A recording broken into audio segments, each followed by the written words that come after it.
السلام علیکم ورحمۃ اللہ وبرکاتہ۔ یوم الجمعہ تمام عالم اسلام کو مبارک ہو۔ میں ہوں ماجد عزیزی نوابی۔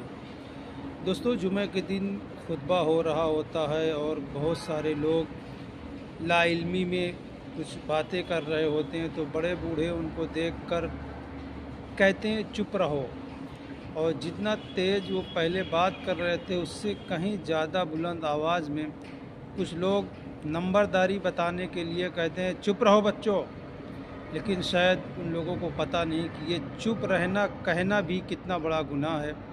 آپ لوگ مولانا صاحب کی بات ضرور سن لیجئے تو سمجھ پڑ جائے گی انشاءاللہ۔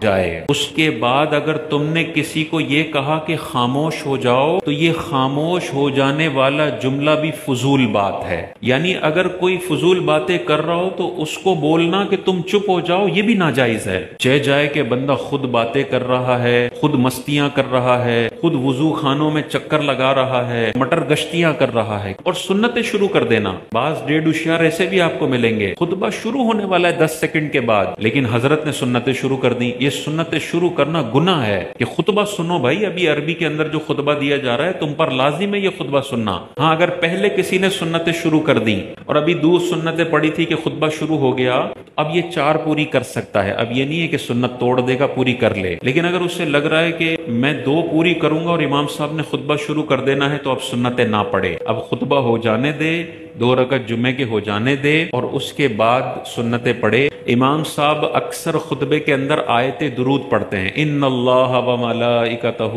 یصلون علی النبی۔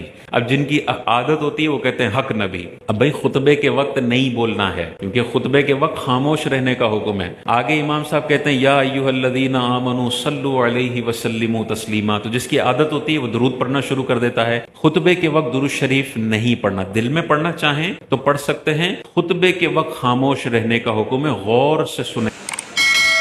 اب لائک اور سبسکرائب کرنا ہوا ایک دم آسان، وہ بھی بالکل مفت۔